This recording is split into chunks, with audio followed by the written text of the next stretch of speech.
എങ്ങനെയുണ്ട് എമ്പുരാനൊക്കെ ഉണ്ട് ചിത്രം? ഞാൻ എമ്പുരാനിലേക്ക് വരുന്നതിന് മുമ്പ് നമ്മുടെ സിനിമ എന്ന് പറയുന്ന ആ സംവിധാനം, സിനിമ എന്ന് പറയുന്ന തീർച്ചയായിട്ടും നമ്മൾ എൻ്റർടൈൻമെൻറ്റ് ഭാഗത്തിൽപ്പെടുന്ന, അതായത് 8 മണിക്കൂർ വിശ്രമം, 8 മണിക്കൂർ ജോലി, 8 മണിക്കൂർ വിനോദം. അതിൽ വിശ്രമം, ജോലി, ഇത് കഴിഞ്ഞിട്ട് വിനോദത്തിൽ വരുന്ന ഒരു ഇതാണ് സിനിമ. സിനിമ നമ്മളെ ഒരുപാട് എല്ലാ കുടുംബങ്ങളെയും എല്ലാത്തിനും ഒരുപാട് ആകർഷിക്കുന്ന ഒരു സബ്ജക്റ്റാണ് സിനിമ എന്ന് പറയുന്നത്. അപ്പോൾ നമ്മൾ വിനോദത്തിന് വേണ്ടി സിനിമ കാണുമ്പോൾ അതിൽ നിന്ന് കുറേ നല്ലതും ചീത്തയായ കാര്യങ്ങൾ നമ്മളിന്ന് മനസ്സിലാക്കുന്നുണ്ട്. ചിലർ അതിനെ പുറകെ അഡിക്റ്റായിട്ട് പോവുകയാണെങ്കിൽ അവർ അതിൻ്റെ ഉള്ളിലുള്ള ചീത്ത കാര്യത്തിലേക്ക് പോകും. അതിനകത്ത് ഒരു നല്ല മെസ്സേജുകളുള്ളതിനെ ഉൾക്കൊള്ളാൻ ശ്രമിക്കുന്നവർ വളരെ കുറവാണ്.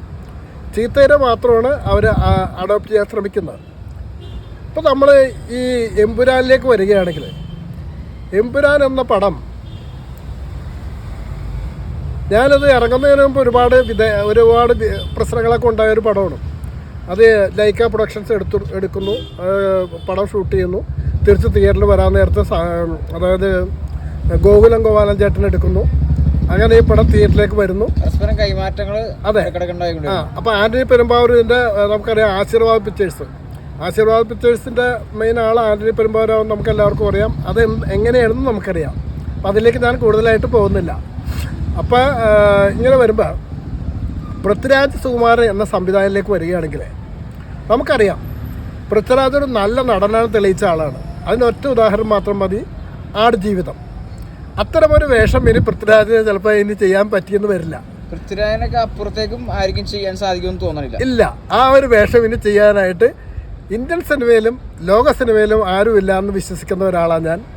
അതിനുവേണ്ടി അദ്ദേഹം ശാരീരികമായിട്ടും മാനസികമായിട്ടും എല്ലാം എടുത്ത സ്ട്രെയിൻ എന്ന് പറയുന്നത് എന്താണെന്ന് നമുക്കറിയാൻ പറ്റും. അപ്പം അങ്ങനെ ഒരു നടൻ, ഒരു സംവിധായകനായപ്പോൾ അതാണ് ലൂസിഫർ എന്ന ചിത്രത്തിലൂടെ അദ്ദേഹം കഴിവുറ്റ ഒരു സംവിധായകനാണെന്ന് ഇന്ത്യ മുഴുവൻ തെളിയിച്ചു കഴിഞ്ഞു.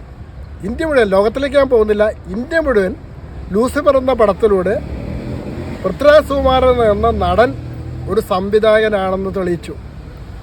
അദ്ദേഹം ചെയ്യുന്ന രണ്ടാമത്തെ പടമായ എമ്പുരാൻ ലൂസിഫറിൻ്റെ രണ്ടാമത്തെ ഭാഗമാണെന്നാണ് പറയുന്നത്.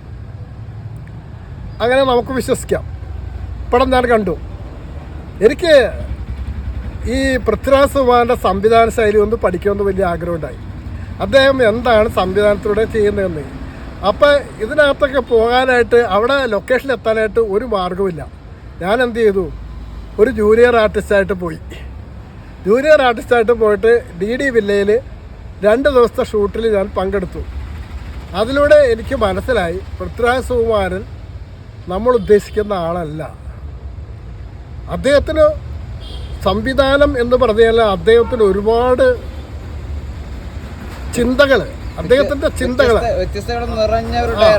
അതെ, അദ്ദേഹത്തിന് മറ്റുള്ളവർ ചിന്തിക്കാത്ത മേഖലയിൽ കൂടി സഞ്ചരിക്കാൻ കഴിയുന്ന ഒരു സംവിധായകനാണ് പൃഥ്വിരാജ് സുകുമാരൻ. എനിക്ക് അവിടെ ആ 2 ദിവസത്തെ ഷൂട്ടിൽ വെച്ച് എനിക്ക് മനസ്സിലായി.